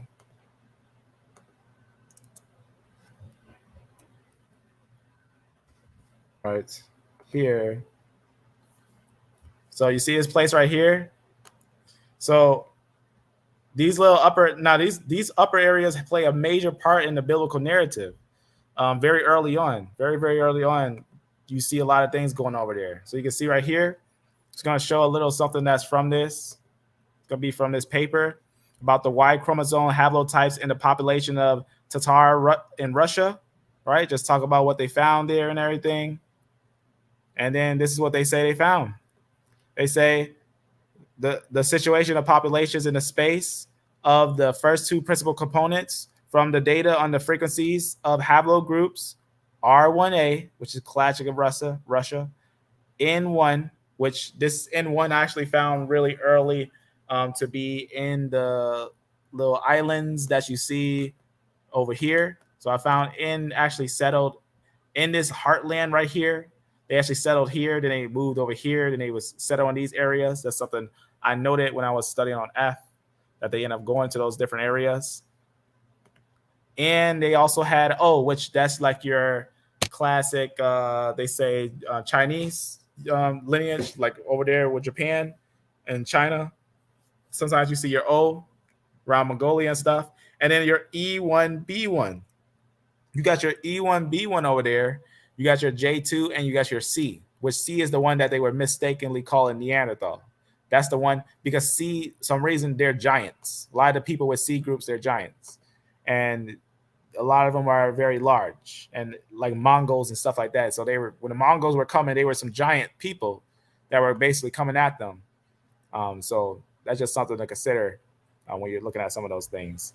So, but what's important is your E1B1, that was over there. that was over there too, because the split that happened over there. So you got your E1B1 all over there in Russia, settling over there, and basically still seen. So you got some Russians with E lineages, Russians with E lineages. That's very deep. That's very deep. So that's just something I just screenshot and put there just to talk about. So the reason why I'm showing you this is because I want you to know that the E lineage, it shows itself. The earliest is lineages when they call them the Tufians. There's no earlier E's. That's the earliest E's. And then your D lineages, they're clearly up there over here in these ancient times, ancient Eurasian area. They even call it ancient Eurasians. This little area and these areas here, that's where they were. They were over here, settled over here. The Natufians were over here, but they know that people were over here, and you can see these arrows. They moved over here. They know that people were moving when they were over here. They were settling in different areas. If you see some of these ancient maps, they know that ancient civilizations, early civilizations, are going to be structured around certain areas. And you can find those certain genetics there that will tell the story of what really happened. People were around here, then they went down, because when you see this area, the center of this area is a desert. So you don't really get a lot of people that cross over from here. When people come down, they're going to come through here. Some people end up going through here. That's another thing that happens later on. But a lot of them end up going through here. That's why Egypt became like a very powerful nation, because it's like your middle for a lot of connections, a lot of different connections. Egypt was like the head of this corner.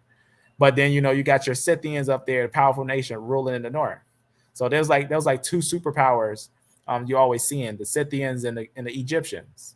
And then in the middle you get your some of the Shemite lineages, like the Natufians and stuff. But Shemites weren't like built for war. They were built for like normal life. That's why it was such a legendary thing when the Israelites were going through, because they themselves were Shemites with Shemite things like farming tools and sheep and little things like that. And Yah was over there, taking care of their enemies and whatnot for them.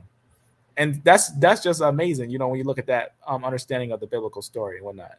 But the reason why I wanted to show you this, because when you see stuff like this, the reason why I show this is because it's your root. When you find root lineages like that, that's you. Whatever lineage you see underneath here, consider it that. Consider it that, because it's going to make that. So you see this E here, this E, you can consider this E every one of these underneath here. The reason why is because it makes every one of these underneath here. So your E, remember, that's E96. That's the one we have seen as E96. What does it make? It makes your E2s and every single E that's underneath there. And that's found in Jordan. That's found in Jordan. That's very important. That's early on, say 8,000 BC. And this is talking fossils. So a lot of times when you see fossils are going to tell you the truth, Now, obviously, remember I was talking about how some of their lineages were mixing with the female lineages of the north. That's also evidence that they are of the north. There's also evidence that they are from the north. They were mixed with people in the north.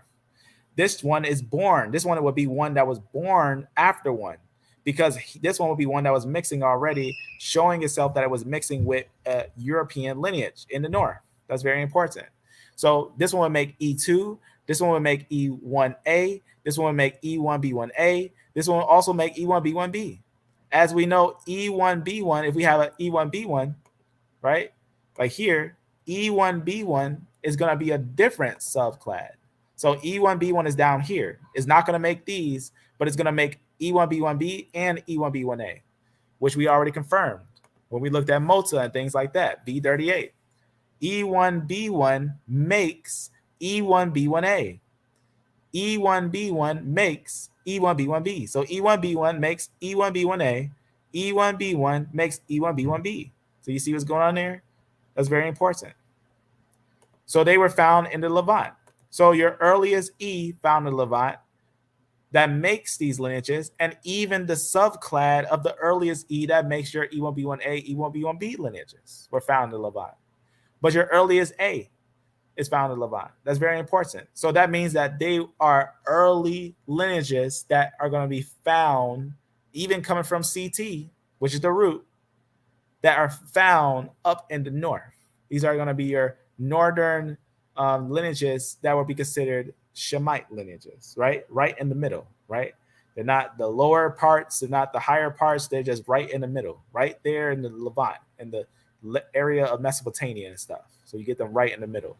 So that's very important. They even talk about the migrations and stuff. They know that this is where they were. They were settled here and they move out. They know that, in fact, you know what they say about the Natufian? They say that they themselves, you know, we know that they also have links to Egypt and stuff like that. So they say sometimes, you know, this same lineage E1B1B, you know, had connections with Egypt. That's very important. And that's very important. The reason why is because we know that different individuals were taking Egypt. Certain individuals throughout time was taking Egypt. And the time when we see E1B1B there is after the fall of Egypt, after the time of the Exodus. So you see different lineages start taking over Egypt. So very important.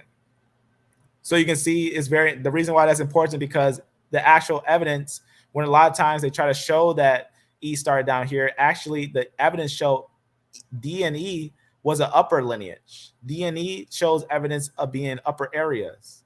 This D and E, and it's split. And E becomes a Middle Eastern lineage, but it also migrates into Africa, because no one started in Africa. That's very important. So you see, like, CT is the root. So they try to say, well, maybe it came out of Africa and that's where the split happened. CT is your root. Noah got off on the ark in Mount Ararat. We know that everyone left from the area of where you see the Euphrates River. That's where everyone began, because it says Eden was connected to the Euphrates River. So that means that this son who was left out of Eden, kicked out of Eden, and dwelled in some place. The biblical narrative doesn't say that they all dwelt over here. It says that they all filled the earth. All the people of the earth filled the earth. Then a flood came. And then Noah was picked, and his sons, which are going to be that lineage of the people we see today, and they themselves get off the ark, and they themselves lived and multiplied and filled the earth. But where did they start out at? When they got off of Mount Ararat, we know that it's written that they were scared to go down to the valley. So they went up.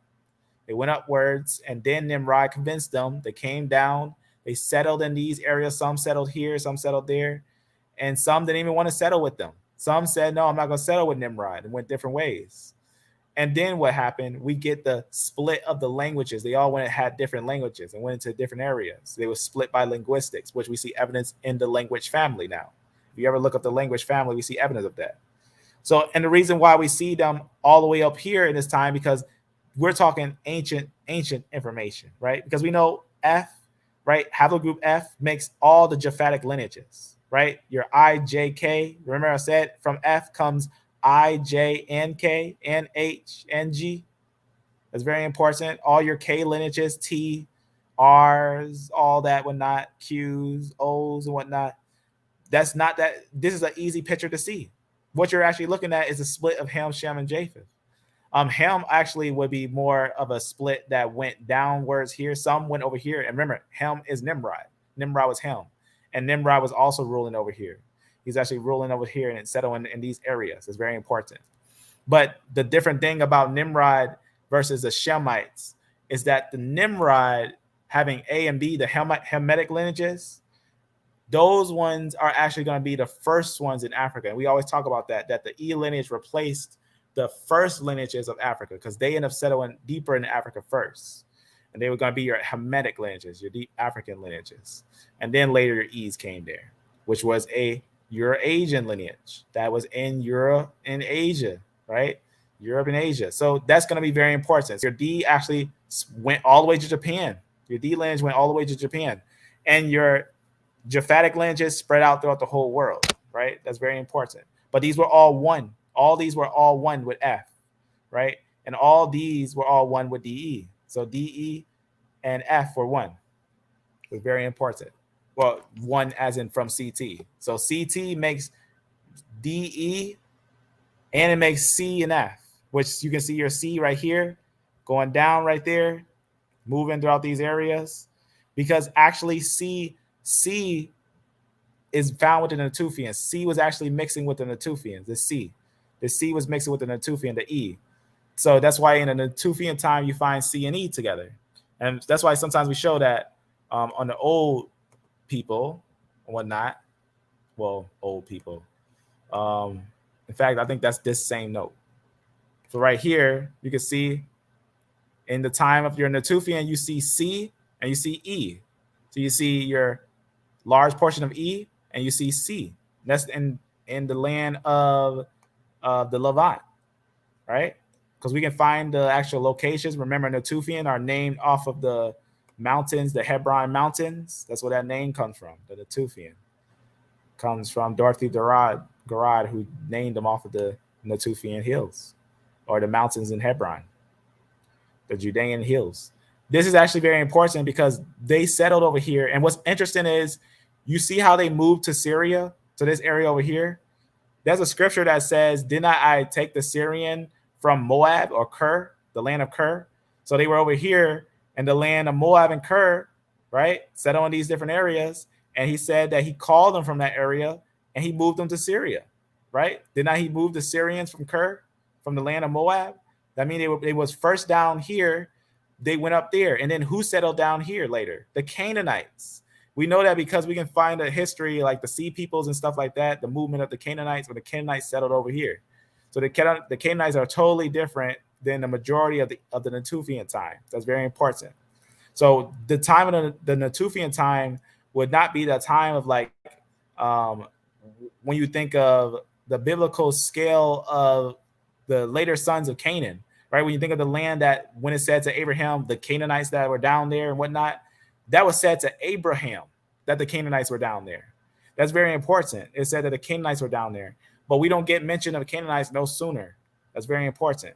But the Canaanites didn't settle down there earlier. They end up settling down there later.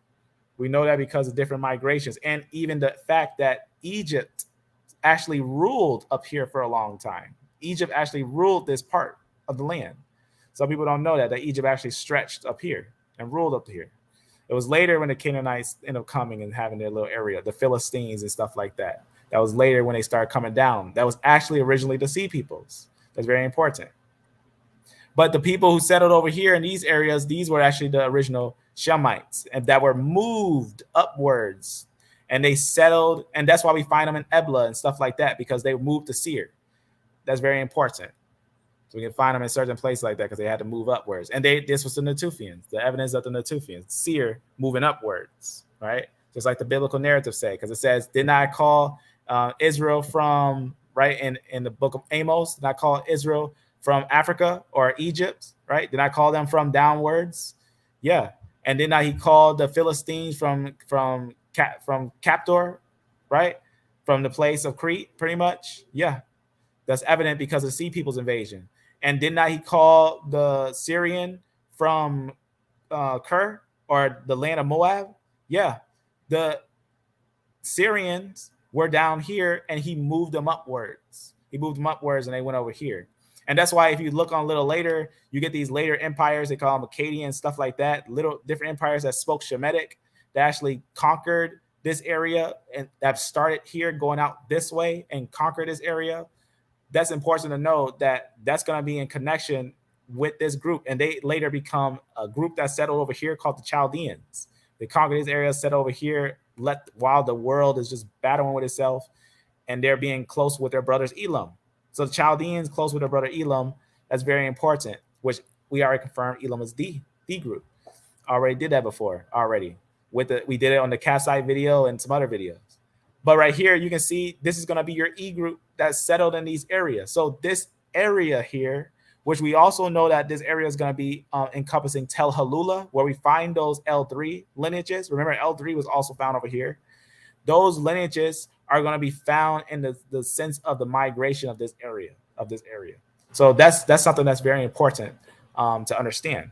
So with that understanding, you'll understand that this area was filled with Shemites for a long time. Shemites was in this area for a very long time, and we can know who they are for a long time into many displations that had happened there. But yes, we did see some of the Shemites go up to the lands from the lands of Moab going up to the lands of Seir. So that's why you see the Syrians as who they are. There's a lot of Syrians, they settled in the area. So Syria is a big area to find a lot of information. So Be careful on studies that are trying to study modern people and try to use that to use them like they're fossils. Fossils are fossils, right? Modern people are modern people. So always just remember that, because that's just a very important piece of information to understand.